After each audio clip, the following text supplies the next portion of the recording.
happening in the skies of Jerusalem on Easter Eve.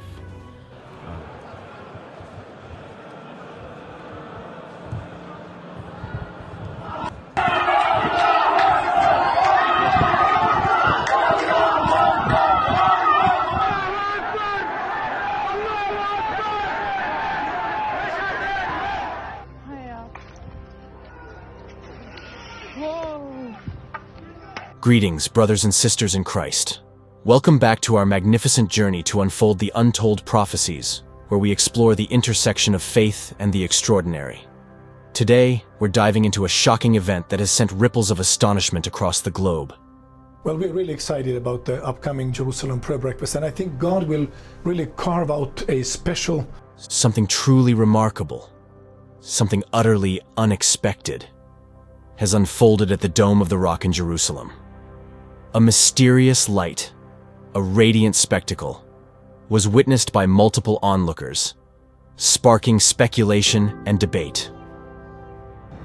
You see that, Nick? Over there, those three things in the sky? Okay.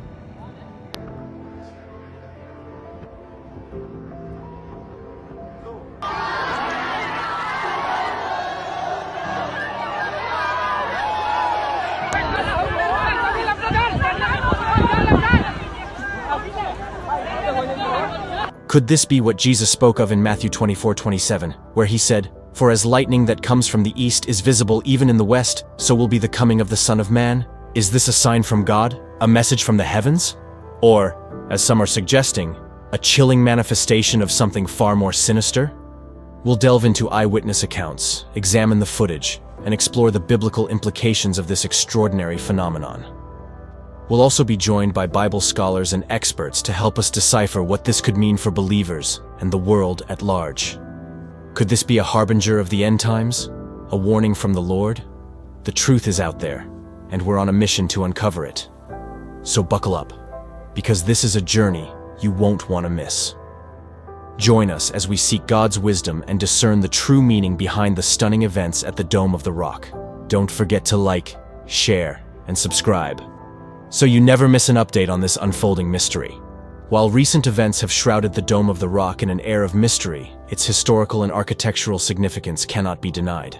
Let's delve into the rich tapestry of this sacred site, exploring its construction, design, and the layers of meaning it holds for different faiths.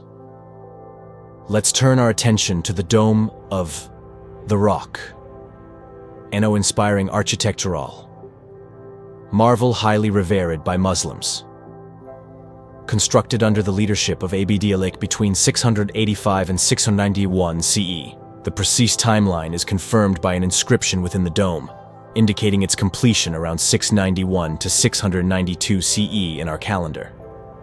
Perched majestically atop a sprawling platform, the dome boasts an octagonal structure crowned with a gleaming gold roof, spanning approximately 65 feet in width.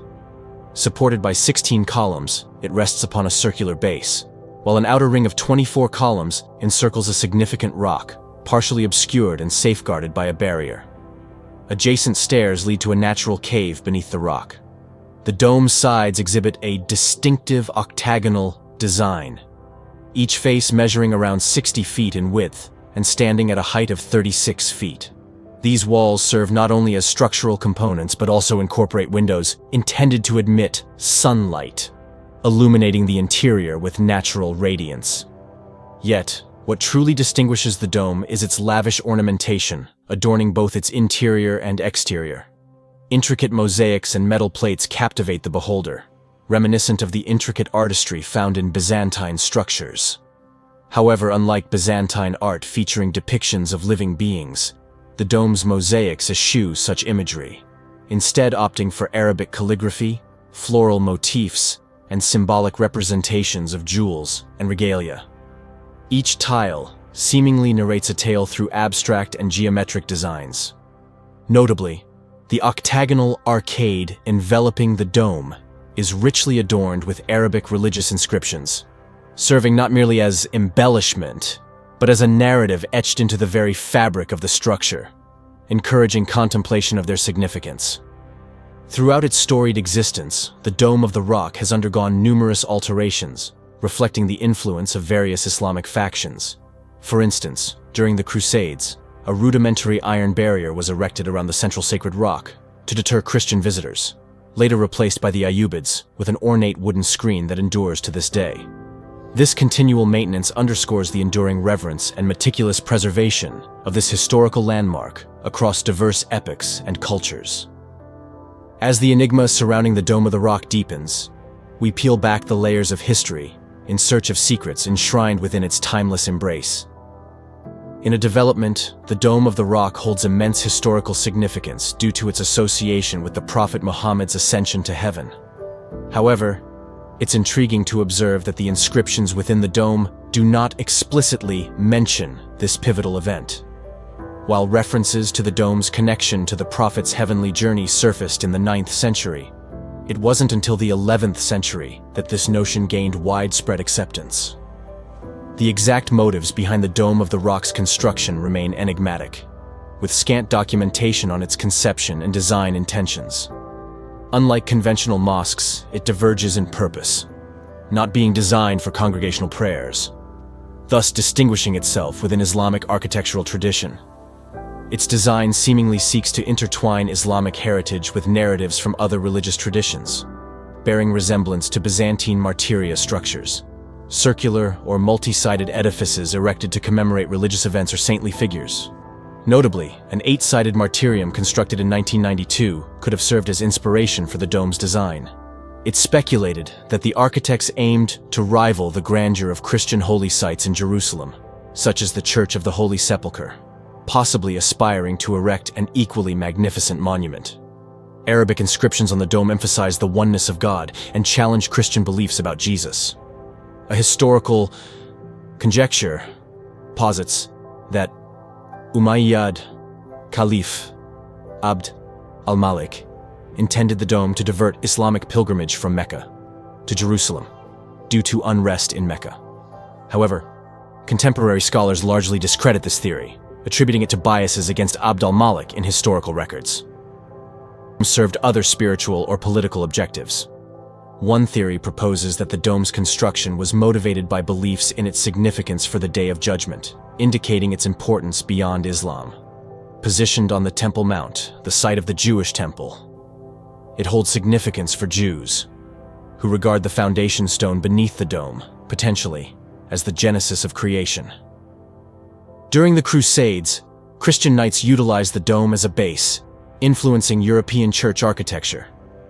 Its construction symbolizes monumental events like the Apocalypse, bridging the divine and earthly realms, echoing Islamic and Byzantine concepts of Judgment Day.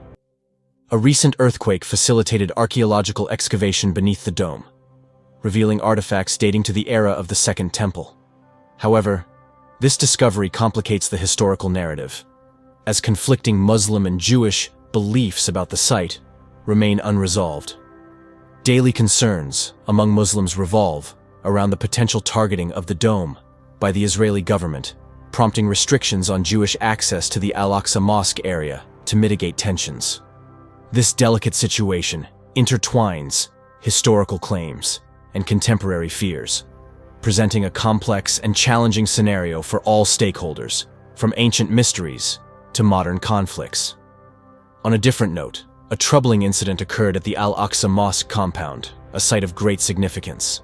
This happened during Ramadan, a time of spiritual observance. Things took a turn when a group of individuals, their identities concealed, chose to stay overnight around the mosque. Their actions led to conflict as they threw objects at law enforcement, escalating tensions. In response, authorities used crowd control measures, leading to confusion. Amidst the commotion, masked individuals sought shelter in one of the mosques, continuing to provoke authorities from inside. This heightened the already tense situation, contrasting with the peaceful atmosphere expected during this period. It reminded everyone of the delicate nature of the situation at this revered site, especially during a time meant for reflection and peace. The incident highlighted the ongoing struggle over control of the area. This raises the fundamental question: why? Why did the Palestinians breach the agreement? Why did they engage in actions endangering themselves and others? Fear and apprehension loomed large. There was a pervasive concern that full Israeli control of the site could result in displacement from an area integral to their religious identity. This prompts reflection on the validity of their fears and whether resorting to violence was necessary. Can this conflict be resolved through non-violent means? To comprehend this, one must delve into the significance of this site for both Jews and Muslims, considering its historical and religious import. The area known as the Temple Mount holds profound significance for both communities, with its origins dating back over a millennium before Christ, when King David established Jerusalem as the capital of Israel and envisioned constructing a temple to house the Ark of the Covenant. This relic, containing the Ten Commandments, holds immense sacred significance, forming the bedrock of the Jewish faith. The enduring historical and spiritual ties to this site underscore the deep-rooted connection both religious groups harbor, elucidating why the Temple Mount remains a contentious issue and why the fear of losing access to such a vital place of worship can drive individuals to extreme measures.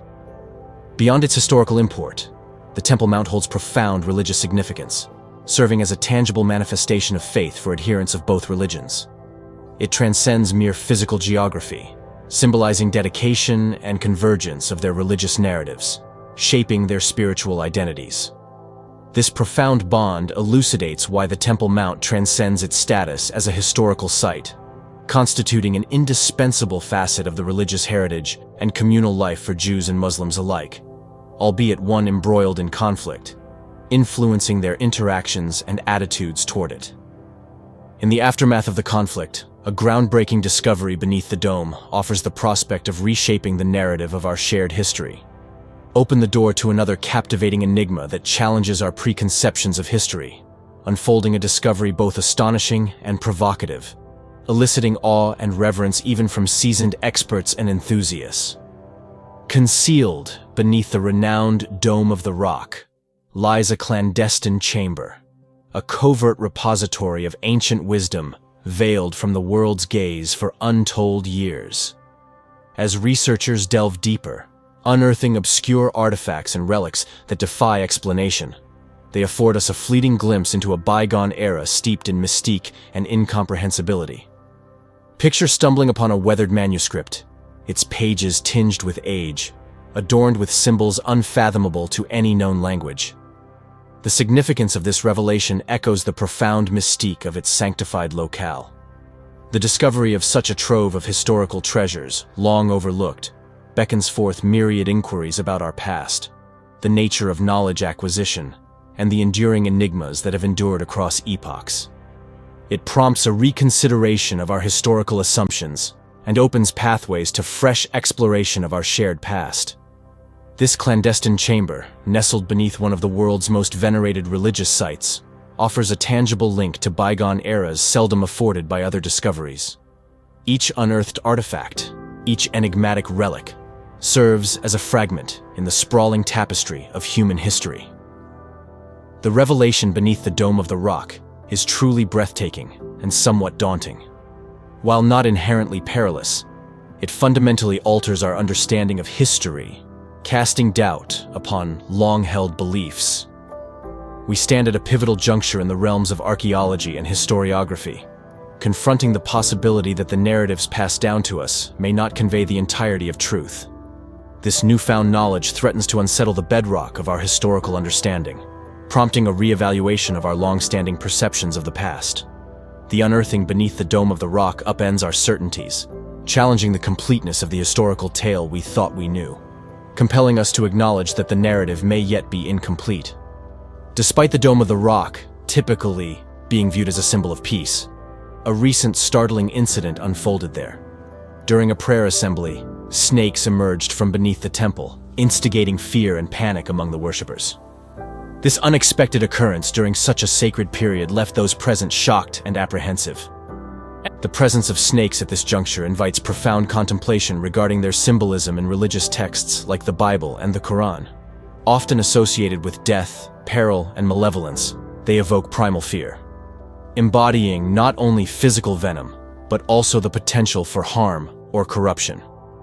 In the Genesis narrative, the snake symbolizes Satan, depicted as a cunning agent of deception. luring humanity astray from the righteous path. A motif echoed throughout biblical accounts portraying Satan as a serpent. Nevertheless, in certain cultures, snakes symbolize renewal, transformation, and positive metamorphosis. In Christian theology, the initial portrayal of the serpent as a harbinger of human transgression is recast through the teachings of Jesus Christ, imbuing it with connotations of healing, redemption, and spiritual rebirth, evoking themes of resurrection and new beginnings. This nuanced interpretation of the serpent as both a harbinger of danger and a harbinger of hope for renewal and regeneration adds a layer of complexity to its symbolism, particularly within religious narratives such as that at the Dome of the Rock. The dual facets of the serpent compel deeper introspection into its significance, urging a more profound exploration of its allegorical resonance and its implications within spiritual discourse. Individuals are often exhorted to perceive themselves as warriors, contending against unseen perils, lurking beneath sacred precincts, akin to venomous serpents concealed beneath places of worship. They are enjoined to band together in combating the malevolent influences encircling them. In these narratives, Jesus Christ emerges as the preeminent champion, fostering peace and harmony among humanity.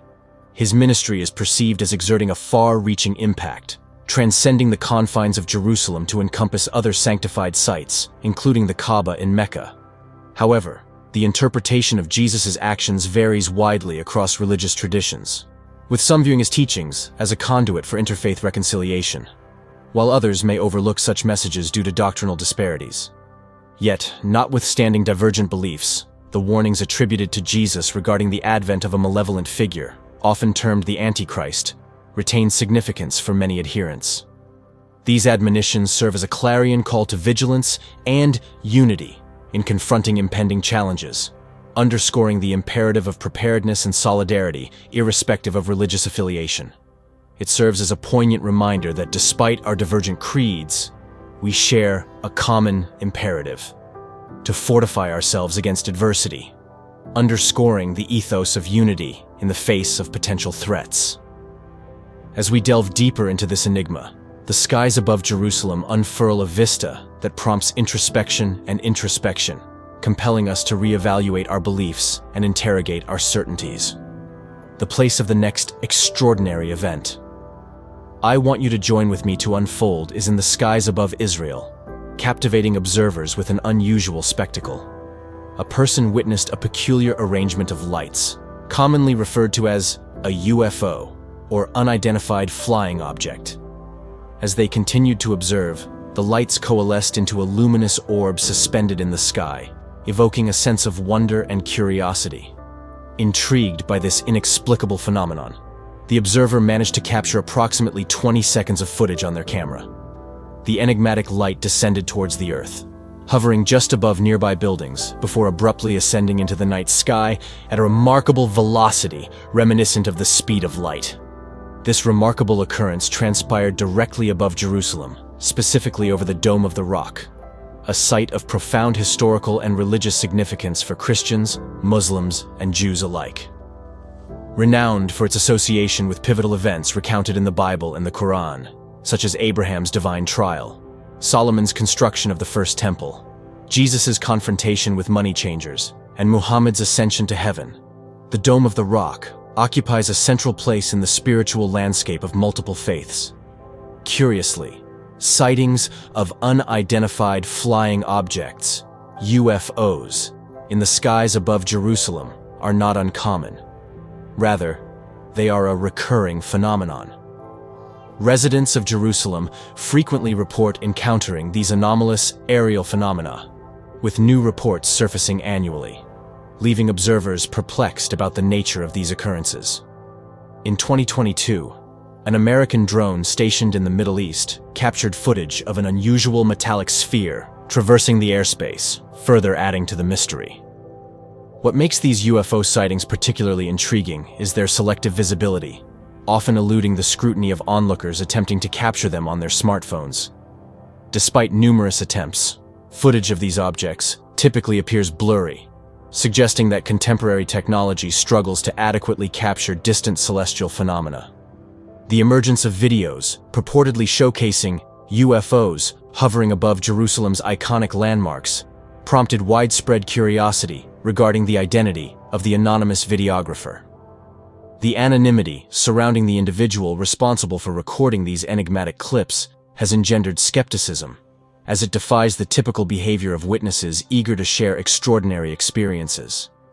This lack of transparency has fueled speculation that all the videos may have originated from a single source, casting doubt on their authenticity and raising questions about the nature of these sightings. Moreover, the apparent exclusivity of these sightings to those recording the events raises further intrigue. Despite the presence of numerous individuals, including tourists and worshippers, at the Dome of the Rock during the time of these sightings, no corroborating accounts have surfaced, amplifying the mystery surrounding the phenomenon. In one video, a witness remarks on the intensity of the light, describing it as almost blinding. However, an anomaly noted by observers is that the light does not seem to illuminate the golden dome directly beneath it. This peculiarity has led some to speculate that the UFO footage may have been digitally manipulated, raising doubts about its authenticity. The ease with which such alterations can be made further complicates the authenticity. Debate, casting doubt on the veracity of the videos. The debate surrounding the authenticity of the Jerusalem UFO videos is contentious, with staunch believers and skeptics firmly entrenched on opposing sides. However, neither camp has presented irrefutable evidence to substantiate their claims, fueling ongoing speculation and debate. In scientific discourse, mere dismissal of a claim is insufficient. An alternative explanation that aligns with all available evidence is required. This fundamental principle underpins the intense scrutiny and complexity of the debate surrounding these videos. A closer examination of the videos, purported to depict extraterrestrial spacecraft, reveals discrepancies in scale, with the alleged UFO appearing diminutive in comparison to the imposing dome below. Estimated to be approximately 15 feet in length, the purported spacecraft's modest size raises questions about its purported interstellar origin. Experts such as Robert Schieffer, who has extensively researched UFO reports, contend that these videos are not authentic. Schieffer has identified telltale signs of digital manipulation, including simulated camera shaking evident at the video's edges, suggesting post-production alterations using advanced software. This revelation underscores doubts regarding the video's authenticity and raises significant questions about their credibility. Skilled editing can create the illusion of any imagined scenario, prompting profound skepticism regarding the veracity of the videos. Since their release, debates over their authenticity have raged, with proponents vehemently asserting their legitimacy, while skeptics demand compelling evidence to substantiate such claims. Despite extensive discourse, the debate remains unresolved, with neither side able to furnish definitive proof to conclusively settle the argument. While the mystery of the light remains unsolved, it's important to consider alternative explanations rooted in scientific understanding and biblical interpretation. Could this be a natural phenomenon, perhaps even a divine sign, rather than an extraterrestrial encounter? Transitioning from celestial mysteries to earthly disputes, the stage is set for a final confrontation over the most hotly contested piece of land in human history. The final unveiling for today is the battle for sacred ground. The phrase abomination of desolation is a term from the Bible that describes a period of extreme hardship and persecution. It's specifically mentioned in the book of Daniel and also by Jesus. It signifies a time of intense evil and destruction. This term is linked to a key moment in prophecies about the end of the world. It involves placing something very offensive in a sacred place, which leads to a lot of shock and sadness. When faced with such difficult times, many Jewish people hold on to the hope that the Third Temple will be rebuilt in Jerusalem. This isn't just a wishful thought for them. It's believed to be the completion of prophecies from long ago. For Christians, this future Third Temple is also very important. They believe that Jesus will return there, which is a crucial event in their faith. At the same time, Muslims are looking forward to this place because they believe it's where the Mahdi A highly honored figure will emerge to establish justice and peace. The plan to build the third temple where the Dome of the Rock currently stands, a holy site for Muslims, causes a lot of conflict. This situation involves a mix of history, religion, and politics. It affects not just individuals, but also the relationships between countries. It forces us to recognize and respect the different views people have as we try to find common ground in a world that is very connected.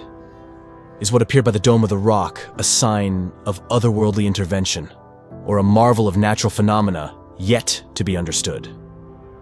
What implications does this event hold for our understanding of the universe and our place within it? While the mysterious events at the Dome of the Rock raise questions about potential divine intervention, the Bible also speaks of another location that holds significant prophetic weight: the Valley of Megiddo, often referred to as Armageddon.